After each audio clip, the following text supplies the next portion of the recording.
झेलम के मेन बाजार का चौक चिंची माफिया और कब्जा माफिया की बदौलत शहरियों के लिए अजाब बन गया। म्यूनिसिपल कमेटी के अमले की मिली भगत और ट्रैफिक पुलिस की अदम दिलचस्पी के बायस चौक पर ट्रैफिक ब्लॉक रहना मामूल बन गया है।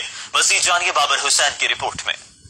झेलम के सबसे बड़े मेन बाजार के चौक अहले हदीस में इस वक्त चिंची माफिया ने अपने पंजे गाड़ लिए हैं और इसके साथ साथ रेहड़ी बानों ने और पथारे वालों ने इस जगह को घेर के रखा हुआ है। यहाँ पे कई घंटे ट्रैफिक ब्लॉक रहती है, जिसकी वजह से आने वाले शहरियों को और फैमिलीज को इंतहाई दुश्वारी का सामना है। यहाँ पे खवातीन जब शॉपिंग करने के लिए आती हैं और उसके साथ जिन शहरियों के लिए पार्किंग बनाई गई है, वहाँ पे भी कब्जा माफिया ने अपने पंजे गाड़ लिए हैं। म्यूनिसिपल कमेटी के नए इंक्रोचमेंट अमले की मिली भगत से यहाँ पे आरजी दुकानें लगाई गई हैं, जिसकी वजह से यहाँ पे अक्सर ट्रैफिक ब्लॉक रहती है। बाजार के दुकानदारों का कहना है कि इस ट्रैफिक ब्लॉक होने की वजह से शहरियों का कीमती फ्यूल तो जाया होता है और उसके साथ साथ उनका वक्त भी जो है वो भी जाया होता है। हमारी दुकानों के सामने जो म्यूनिसिपल कमेटी के अमले की मिली भगत से ठिये लगाए गए हैं, उसकी वजह से इंतहाई दुश्वारी का सामना करना पड़ता है और उसके साथ साथ यहाँ पे ट्रैफिक पुलिस का अमला न होने की वजह से चिंची माफिया ने यहाँ पे जगह जगह अपनी चिंचियां खड़ी की होती हैं, जिसकी वजह शहरियों को गुजरने में इंतहाई दुश्वारी का सामना करना पड़ता है। उन्होंने पुरजोर मुतालबा किया है कि यहाँ पे म्यूनिसिपल कमेटी 4L4 ऑपरेशन करे और उसके साथ यहाँ पे चिंची माफिया से हमारी जान छुड़ाए, ताकि बाजार के रास्ते खुले हों और शहरियों को यहाँ पे गुजरने में आसानी हो। कैमरामैन हसनैन अली के साथ बाबर हुसैन, सच न्यूज, झेलम।